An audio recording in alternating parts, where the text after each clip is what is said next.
सबसे पहले आप सभी लोगों को 70वें गणतंत्र दिवस की यानी कि 26 जनवरी की हार्दिक शुभकामनाएं।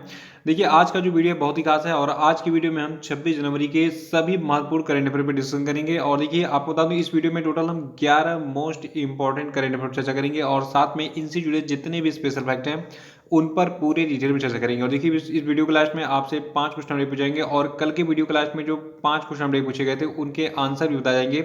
तो शुरू से लास्ट तक वीडियो में रहिए और इस वीडियो को पूरा देखने के बाद आप इसकी पीडीएफ फाइल भी डाउनलोड कर सकते हैं। नीचे डिस्क्रिप्शन बॉक्स में आपको इस वीडियो की पीडीएफ मिल जाएगी। और देखिए अगर आप इस चैनल से ऐसे ही वीडियोस के ऑटोमेटिक नोटिफिकेशन पाना चाहते हैं तो चैनल को सब्सक्राइब करके बेल आइकन प्रेस कर दीजिएगा और वीडियो को लाइक और शेयर भी कर दीजिएगा। तो चलिए शुरू करते हैं। देखिए आज के करंट अफेयर का पहला प्रश्न है कि राष्ट्रीय मतदाता दिवस किस दिन मनाया जाता है। तो देखिए राष्ट्रीय मतदाता दिवस को यानी कि नेशनल वोटर्स डे को हम 25 जनवरी को हर साल मनाते हैं। देखिए जो आपका राष्ट्रीय मतदाता दिवस है ये पहली बार 25 जनवरी 2011 को मनाया गया था और 2021 में हमने 11वां राष्ट्रीय मतदाता दिवस मनाया है। देखिए 25 जनवरी को ही क्यों नेशनल वोटर डे मनाया था, क्योंकि 25 जनवरी को इलेक्शन कमीशन की स्थापना हुई थी, इसलिए 25 जनवरी को हम जितने भी वोटर्स हैं उनको अवेयर करने के लिए नेशनल वोटर्स डे मनाते हैं। और सबसे खास बात 2021 का जो आपका राष्ट्रीय मतदाता दिवस है इसकी थीम यानी कि इसका विषय है making our voters empowered vigilant safe and informed, अर्थात मतदाताओं को सशक्त सतर्क और सुरक्षित और जानकार बनाना। तो ये डिटेल्स याद रखिएगा। याद रखना कि 25 जनवरी को हम राष्ट्रीय मतदाता दिवस मनाते हैं। दूसरा प्रश्न कि भारतीय राष्ट्रीय पर्यटन दिवस जो है ये किस दिन मनाया जाता है। देखिए देश की अर्थव्यवस्था के लिए पर्यटन के महत्व के बारे में जागरूकता बढ़ाने के लिए 25 जनवरी को हम हर साल के मनाते हैं राष्ट्रीय पर्यटन दिवस यानी कि नेशनल टूरिज्म डे। और देखिए वार्षिकांक 2020-21 का पीडीएफ आप डाउनलोड कर सकते हैं। डिस्क्रिप्शन बॉक्स में आपको इसकी लिंक मिल जाएगी और इसमें आपको टोटल 3500 प्लस करंट अफेयर मिलेंगे 2020 के, यानी कि पूरे साल के करंट अफेयर आपको विस्तार से मिलेंगे पूरे 2020 के, जनवरी से लगाए दिसंबर तक। देखिए अब तक जितनी भी परीक्षाएं हुई हैं रिकॉर्ड है कि इसी पीडीएफ से सारे प्रश्न वहाँ पे पूछे गए हैं। तो आप इसको डाउनलोड कर सकते हैं। बहुत बड़ा अमाउंट नहीं है, केवल 100 रुपये आपको पे करना है जितना आप मेकअप में खर्च कर देती हैं और आप लोग गाड़ी में पेट्रोल डाल के जो है इधर उधर घूम लेते हैं, मूवीज़ देख के ख़त्म कर देते हैं। 100 रुपये में आप इसको डाउनलोड कर लीजिए और पूरे जितने आने वाले एग्जाम्स हैं उनकी तैयारी जमकर कर लीजिए और सफलता भी प्राप्त कर लीजिए। तीसरा प्रश्न है कि किस राज्य सरकार ने हाल ही में पंख योजना को लॉन्च किया है। तो देखिए पंख योजना को लॉन्च किया है अभी हाल ही में मध्य प्रदेश की सरकार ने। देखिए मध्य प्रदेश सरकार ने राष्ट्रीय बालिका दिवस यानी कि नेशनल गर्ल चाइल्ड डे के उपलक्ष्य पर बेटी बचाओ बेटी पढ़ाओ के अंतर्गत इस पंख योजना को लॉन्च किया है और ये अभियान 1 साल तक चलेगा। पंख अभियान जो आपका है, देखिए पंख में एक एक अक्षर का मतलब है। पंख की स्पेलिंग जो है ये आपकी है PANKH, ठीक है। इसमें P का मतलब है प्रोटेक्शन यानी कि सुरक्षा, A का मतलब है अवेयरनेस ऑफ देयर राइट्स यानी कि लड़कियों के राइट्स यानी कि उनके अधिकारों के बारे में उनको अवेयर करना यानी कि जागरूक करना, N फॉर न्यूट्रिशन यानी कि लड़कियों को पोषण प्रदान करना, K फॉर नॉलेज उनको ज्ञान प्रदान करना शिक्षा देना, और H फॉर हेल्थ यानी कि उनके स्वास्थ्य की देखभाल करना। तो पंख योजना जो है ये 1 साल तक चलाई जाएगी, कहाँ पे, मध्य प्रदेश में, ठीक है। चौथा प्रश्न की हाल ही में कितने बच्चों को प्रधानमंत्री राष्ट्रीय बाल पुरस्कार 2021 के लिए चुना गया है। तो देखिए अभी हाल ही में प्रधानमंत्री राष्ट्रीय बाल पुरस्कार 2021 के लिए कुल 32 बच्चों को चुना गया है। देखिए इन 32 बच्चों में कुल 7 बच्चे जो है ये कला और संस्कृति की श्रेणी में पुरस्कृत किए जाएंगे, 9 बच्चे जो है ये नवाचार की श्रेणी में, 5 बच्चे जो है शैक्षिक उपलब्धियों के श्रेणी में, 7 बच्चे खेल की श्रेणी में, 3 बच्चे बहादुरी की श्रेणी में और 1 बच्चे को सामाजिक सेवा की श्रेणी में जो है प्रधानमंत्री राष्ट्रीय बाल पुरस्कार 2021 के सम्मान से जो है सम्मानित किया जाएगा। देखिए वर्ष 2021 के प्रधानमंत्री राष्ट्रीय बाल पुरस्कार को 21 राज्यों और केंद्र शासित प्रदेशों के 32 जिलों और 32 बच्चों को प्रदान किया गया है, ठीक है। देखिए जो आपका ये PMRBP यानी कि प्रधानमंत्री राष्ट्रीय बाल पुरस्कार 2021 है, तो ये अवार्ड जो है ये भारत सरकार के द्वारा नवोन्मेष विद्वानों, खेल, कला और संस्कृति, सामाजिक सेवा और बहादुरी के क्षेत्र में असाधारण क्षमताओं और उत्कृष्ट उपलब्धियों के लिए जो है बच्चों को दिया गया है। और किस श्रेणी में कितने पुरस्कार इस साल दिए गए हैं ये याद रखिएगा, यहाँ पे मैंने आपको बता ही दिया है, इसको नोट कर लीजिएगा। और कितने बच्चों को दिया गया है, 32 बच्चों को इस साल प्रधानमंत्री राष्ट्रीय बाल पुरस्कार 2021 दिया गया है। पांचवा प्रश्न की हाल ही में केंद्र सरकार ने किस पूर्व न्यायाधीश को Z+ सुरक्षा प्रदान की। तो देखिए अभी हाल ही में जो आपके पूर्व मुख्य न्यायाधीश भारत के रह चुके हैं रंजन गोगोई जी, इनको जो है जेड प्लस सिक्योरिटी दी गई है। देखिए इन्होंने राम मंदिर का फैसला दिया, 3 तलाक पे फैसला दिया, बहुत सारे अहम फैसला दिए। तो इसीलिए थोड़ा सा आक्रोश है जनता में कि कुछ इन्होंने मतलब ऐसे ताबड़तोड़ फैसले दिए। और अभी ये राज्यसभा के सदस्य भी बन गए हैं, तो इनको इसलिए सुरक्षा दी गई है। और केंद्र सरकार ने इस जेड प्लस सिक्योरिटी की जिम्मेदारी दी है सीआरपीएफ को। देखिए आपको बता दूं जो आपकी जेड प्लस सिक्योरिटी ये क्या है, देखिए स्पेशल प्रोडक्शन ग्रुप की सुरक्षा के बाद यानी कि एसपीजी की सुरक्षा के बाद जेड प्लस जो है ये भारत की सर्वोच्च सुरक्षा श्रेणी है। और इस श्रेणी में विशिष्ट व्यक्ति की सुरक्षा में यानी कि अब जो है रंजन गोगोई की सुरक्षा में कुल 36 जवान होंगे, और इन 36 जवानों में से 10 जो है आपके होंगे एनएसजी कमांडो, और इनके साथ फिर दिल्ली पुलिस, आईटीबीपी, सीआरपीएफ के कमांडो और राज्यों के पुलिसकर्मी शामिल होंगे बाकी, ठीक है। तो इन 36 जवानों में 10 एनएसजी कमांडो होंगे, बाकी कौन कौन होंगे, आईटीबीपी के जवान, सीआरपीएफ के जवान, कमांडो और पुलिसकर्मी। तो ये सभी मिलकर जो है इनको प्रोटेक्शन प्रदान करेंगे किसको, रंजन गोगोई जी को। छठवां प्रश्न की हाल ही में निम्न में से किस देश ने यूएई यानी कि यूनाइटेड अरब अमीरात की मंजूरी के बाद अभी हाल ही में अबू धाबी में अपना दूतावास खोला है।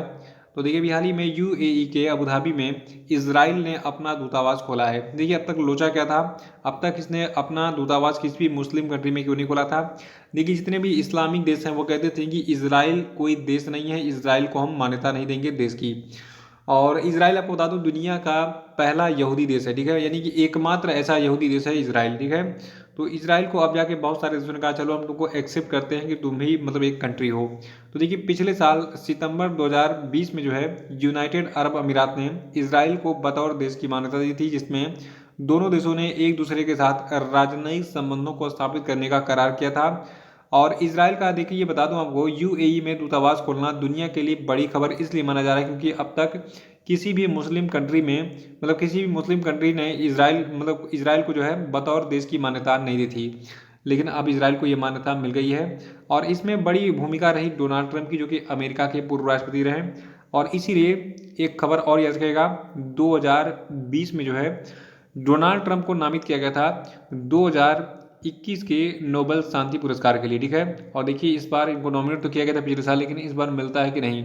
वैसे डोनाल्ड ट्रंप को नोबेल का पीस प्राइज देना चाहिए, क्योंकि इन्होंने बहुत सारे देशों के साथ इसराइल के संबंध अच्छे कराएं, खासतौर से इस्लामिक कंट्रीज के साथ में, ठीक है।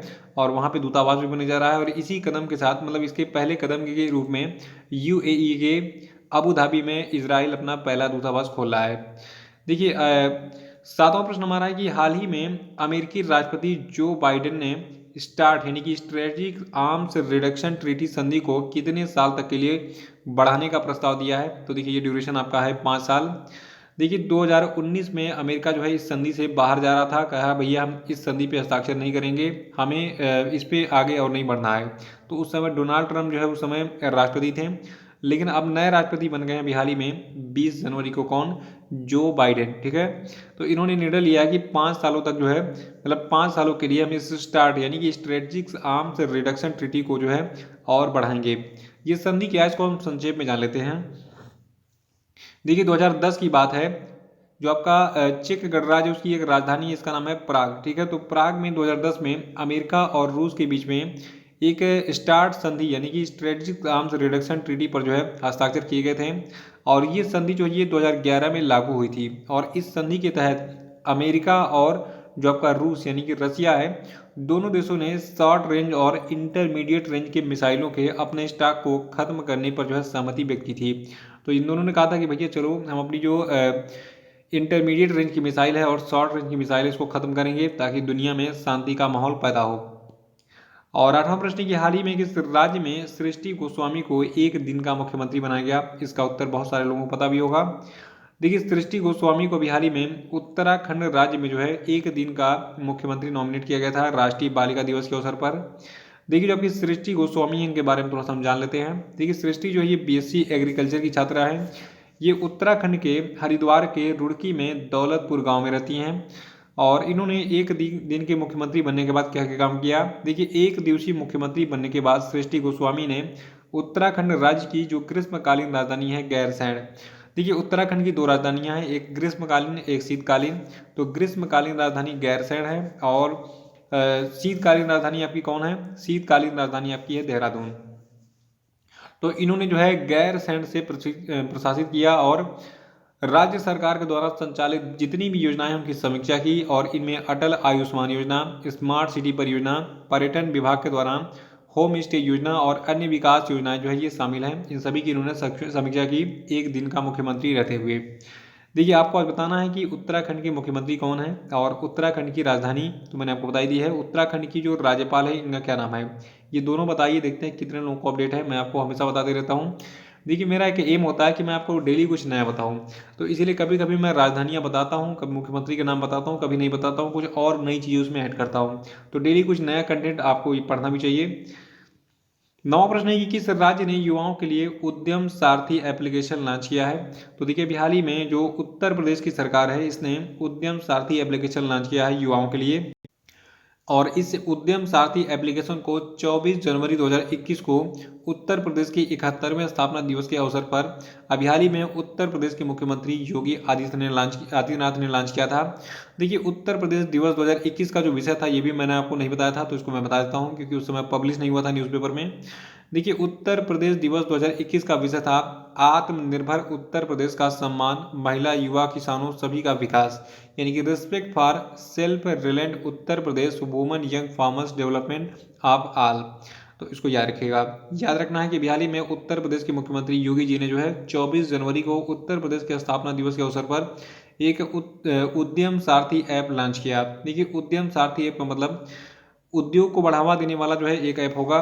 देखिए इस उद्यम सारथी ऐप में जो है क्या क्या डाटा शामिल होंगे, इसमें राज्य और केंद्र सरकारों सहित विभिन्न विभागों के और क्षेत्रों में कहीं भी और किसी भी समय व्यापार के अवसरों के बारे में डेटा की एक विविध श्रेणी शामिल होगी।